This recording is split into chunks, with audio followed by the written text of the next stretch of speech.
Bueno, como dice la filmina, mi nombre es Joel Huerta, voy a ser uno de sus docentes de tutoría durante este tercer año en articulación 3.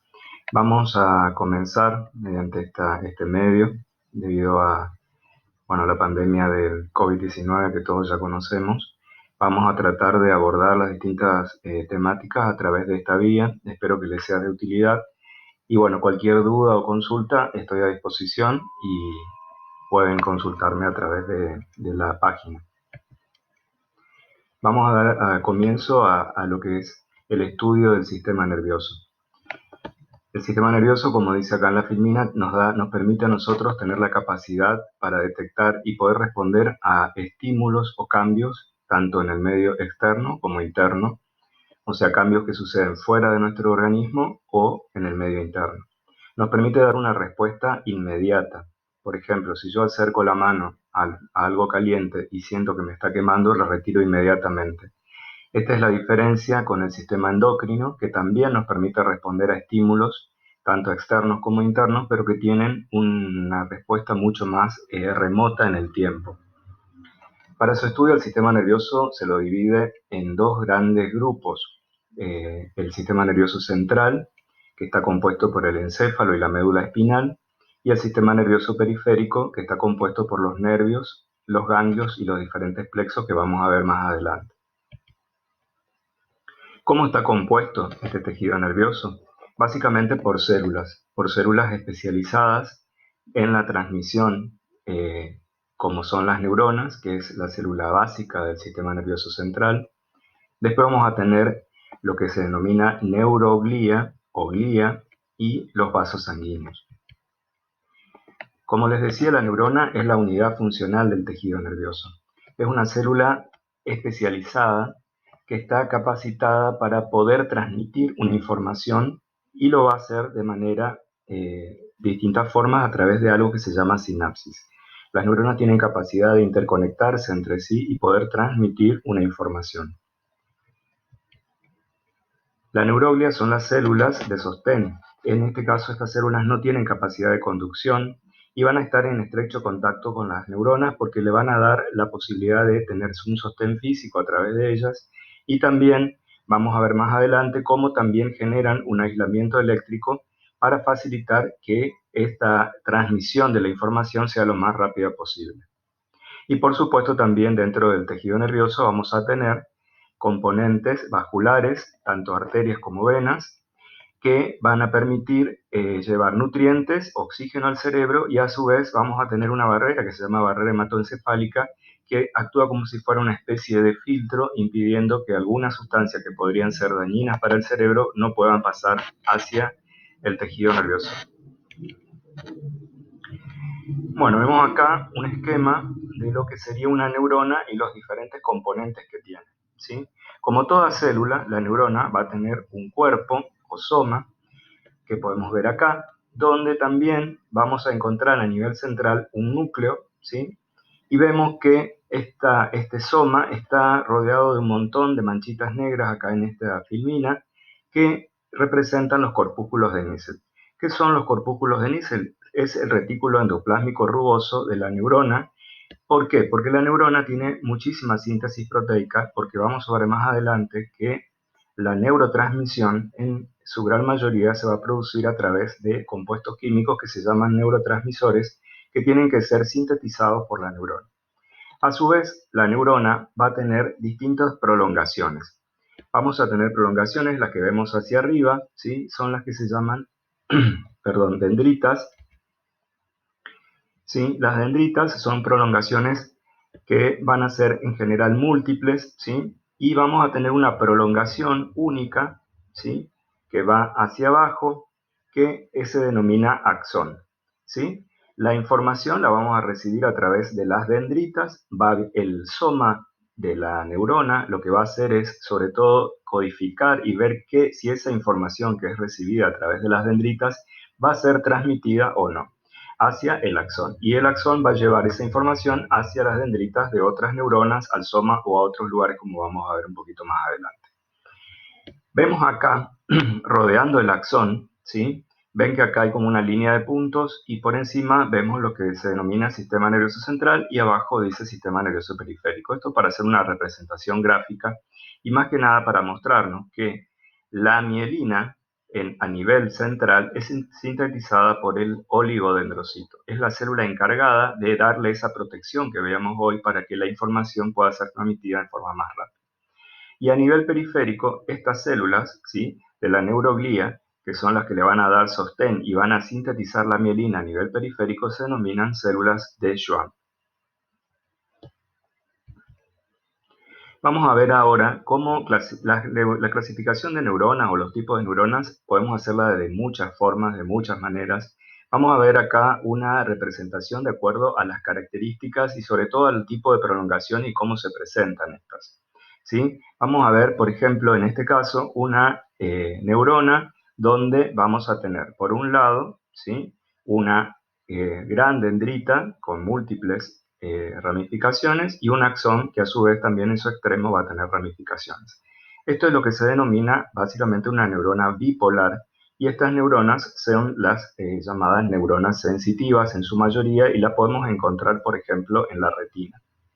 Después vamos a tener este tipo de neurona donde vemos que sale como si fuera una sola prolongación que se divide, ¿sí?, en una zona ascendente y una descendente que se denomina neurona pseudo-unipolar, porque en realidad vemos que sale una sola prolongación, pero que luego se diferencia en dos partes. Estas también son sensoriales, tanto la primera como la segunda son relativamente pocas dentro del sistema nervioso central.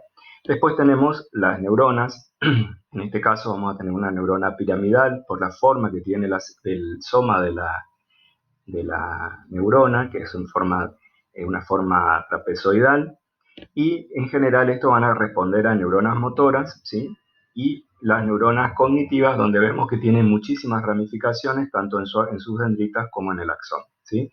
Esto es lo que se denomina neuronas multipolares y representan casi el 90% de todas las neuronas del sistema nervioso. Acá podemos ver cortes histológicos donde vemos neuronas multipolares. Acá vemos en la médula espinal esta célula piramidal, una neurona motora. Vemos neuronas pseudounipolares en el ganglio espinal y también neuronas piramidales que vamos a encontrarlas en la corteza cerebral y neuronas de Purkinje en el cerebelo con múltiples ramificaciones. ¿Cómo se va a producir esta comunicación neuronal? Las neuronas se comunican unas con otras, ¿sí?, como decíamos recién, a través de un mecanismo de transmisión de la información que se denomina sinapsis. Las sinapsis se van a producir por relaciones, en algunos casos, de continuidad especializada entre neuronas, en algunos casos a través de neurotransmisores, o sea, va a haber una sustancia que va a generar una apertura de canales iónicos que van a ser receptados por la neurona consiguiente y de esta manera se va a facilitar la transmisión del impulso nervioso. A esto se denomina sinapsis. La sinapsis, para su clasificación, vamos a encontrar, por un lado, en su minoría, las sinapsis eléctricas, donde entre una neurona y otra hay uniones o hendiduras, que serían como pequeños conductillos, por donde pasan los iones de una célula a la otra. O sea, hay una cierta relación de continuidad entre una neurona y la que le sigue. Esta forma de sinapsis es muy rara en el ser humano y es mucho más frecuente en otras especies animales. En cuanto a la forma más frecuente de sinapsis, es a través de la sinapsis química, que la conducción del impulso se va a conseguir a través de la liberación de sustancias químicas que se denominan neurotransmisores, que vamos a estudiar en amplitud más adelante. En la sinapsis química, lo que vamos a tener nosotros es un botón presináptico, que está representado. Esto es el extremo del axón. Y acá en el extremo del axón lo que vamos a encontrar es esta forma como una ampliación, ¿sí?, en forma triangular, en forma de botón, que se denomina botón presináptico. Y por un lado vamos a tener, ¿sí?, en un receptor que va a estar en la neurona subsiguiente, que puede ser, ahora vamos a ver, la dendrita, el soma u otro axón, donde va a haber una separación entre lo que sería el botón presináptico y los receptores postsinápticos. Esa separación se denomina hendidura sináptica. Vamos a tener en el botón presináptico una membrana presináptica y en el extremo receptor vamos a tener una membrana que se denomina membrana postsináptica. Vamos a ver que dentro del botón presináptico y dentro del axón va a haber una especie de microtúbulos que son como conductores de justamente la señal que llega a la neurona. Vamos a ver mitocondrias porque todo este proceso de liberación de neurotransmisores requiere de energía y como sabemos las mitocondrias son las encargadas de generar energía en forma de ATP. Como les decía, las sinapsis químicas se pueden producir en distintos lugares, ¿sí? Vamos a tener puede ser, por ejemplo, que haya una sinapsis entre un axón con otro axón, y esto se denomina sinapsis axo-axónica, ¿sí? Vemos acá la representación donde un axón hace sinapsis con otro axón. También podemos tener una sinapsis, que son por ahí un poquito las más frecuentes, que son axodendríticas, significa que un axón va a hacer sinapsis con una dendrita. Pero también un axón puede hacer sinapsis con el soma o el cuerpo neuronal y de esa manera tenemos la otra forma de sinapsis química que va a ser axosomática. Esto vamos a ver que tiene toda una significación porque así como tenemos sinapsis que van a generar activación, vamos a tener otras sinapsis que van a generar inhibición. Y por ende, por este mecanismo de interconexión que tiene el tejido nervioso, permite facilitar, modular y ver qué respuesta o señal va a emitir a partir de toda la información que recibe. Vemos acá una representación de las distintas formas de sinapsis químicas, la axosomática, axodendrítica y axoaxónica, como veíamos recién. También podemos tener, en este caso, una sinapsis con liberación de neurotransmisores, con, por ejemplo, acá en esto que se denomina placa neuromuscular, donde tenemos un axón que va a hacer sinapsis con un fascículo o una célula muscular, y de esta manera va a generar una respuesta de contracción o relajación del músculo. Esto mismo también se produce, vamos a ver más adelante, cuando estudiemos lo que es sistema nervioso motor y sistema nervioso autónomo, ¿sí? Donde somático o autónomo, donde vamos a ver que en el autónomo también va a haber este tipo de sinapsis, pero con distintos tipos de receptores, dependiendo del lugar o nivel en que estamos realizando la sinapsis. Vemos acá un corte con micrografía electrónica, donde vemos las uniones de dos axones con las fibras musculares. Con respecto a las células de sostén que habíamos visto al principio, que se denominan neuroglía, en el sistema nervioso central vamos a encontrar los astrocitos, ¿sí? Que se denominan protoplasmáticos en la sustancia gris y que son fibrosos en la sustancia blanca. Vamos a encontrar los oligodendrocitos, ¿se acuerdan que comentábamos hoy que son los encargados de producir la mielina a nivel del sistema nervioso central? Que responden, los oligodendrocitos se lo edifican en perineuronales, perivasculares, interfasciculares.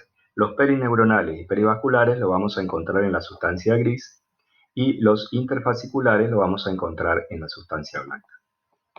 Vamos a tener la microglia y también vamos a tener un epitelio que se denomina ependimario con células que se denominan tanicitos. A nivel periférico vamos a encontrar las células de Schwann, que habíamos visto que son las encargadas de producir la mielina a nivel periférico, y las células satélite. Vemos acá representaciones de estas células de la neuroglía del sistema nervioso, vemos astrocitos fibrosos, vemos la microglia, vemos acá una célula ependimaria, los astrocitos protoplasmáticos y el oligodendrocito. Vemos acá cómo se distribuyen a nivel del sistema nervioso central estas células de la neuroglía rodeando a las neuronas y actuando como si fuera una red que se va sosteniendo las neuronas en su respectivo lugar anatómico. Vemos acá un corte histológico donde podemos ver los distintos tipos de células de la neuroglía. Acá también vemos las células de Schwann, ¿sí? Y vemos también las células satélites.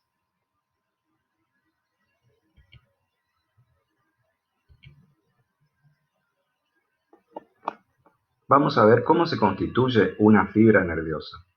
Una fibra nerviosa se constituye a partir de un axón más su vaina de mielina, ¿sí? La vaina de mielina a nivel del sistema nervioso central va a ser producida por el oligodendrocito. A nivel del sistema nervioso periférico va a ser producida por la célula de Schwann. Podemos también tener células sin mielina a nivel y sin vaina a nivel del sistema nervioso central, y a nivel del sistema nervioso periférico vamos a ver las células de Schwann que rodean y no producen mielina. ¿Cómo se va a producir la mielina? La célula de Schwann, ¿sí?, se va a acercar o adherir al axón y va a ir generando una especie de rotación sobre sí misma y va a ir sintetizando la mielina y va generando esto como si fuera el plástico que recubre a un cable, ¿sí? Vamos viendo acá en esta imagen cómo la célula de Schwann va girando o rotando alrededor del axón y de esta manera va constituyendo la vaina de mielina. Acá vemos un corte donde podemos ver que las distintas células de Schwann y cómo fue rodeando y generando, ven, acá vemos el núcleo de la célula de Schwann, y fue generando la vaina de mielina alrededor del axón. Entre una célula de Schwann y otra, ¿sí?, aparece una pequeña separación que se llama nódulo de Ranvier. Esto permite una transmisión saltatoria, que eso lo vamos a ver un poquito más adelante, de qué se trata. Otro esquema donde muestra la formación de la mielina y cómo va rodeando el axón, ¿sí? Y vemos acá también cómo las fibras amielínicas a nivel del sistema nervioso periférico no presentan esta vaina de protección.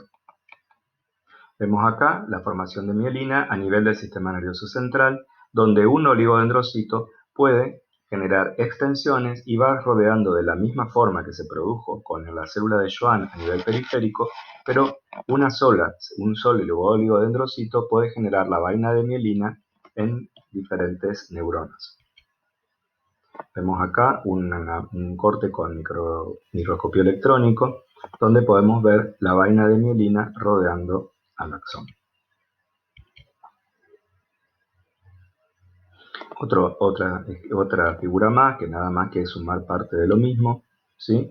Y vamos a ver cómo se van a constituir los nervios, ¿sí? Los nervios van a ser muchos axones que a su vez van a estar rodeados por múltiples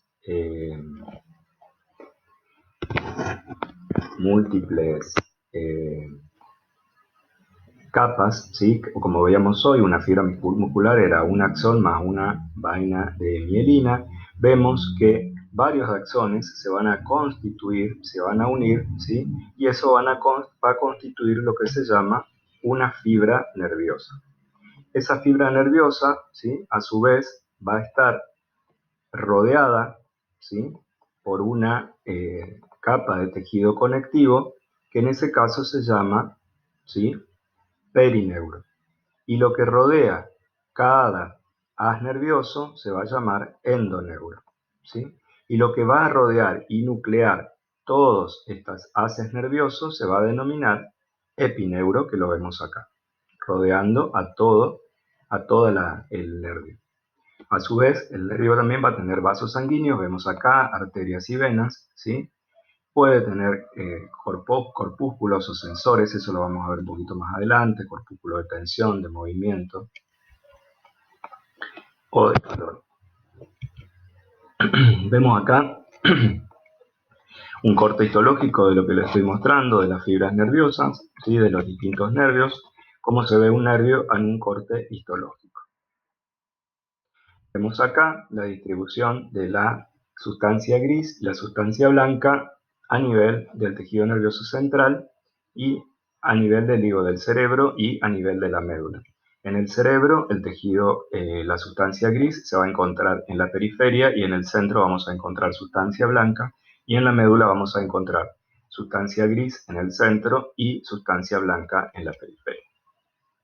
Vemos acá como vemos la sustancia gris y sustancia blanca en la médula espinal en un corte histológico.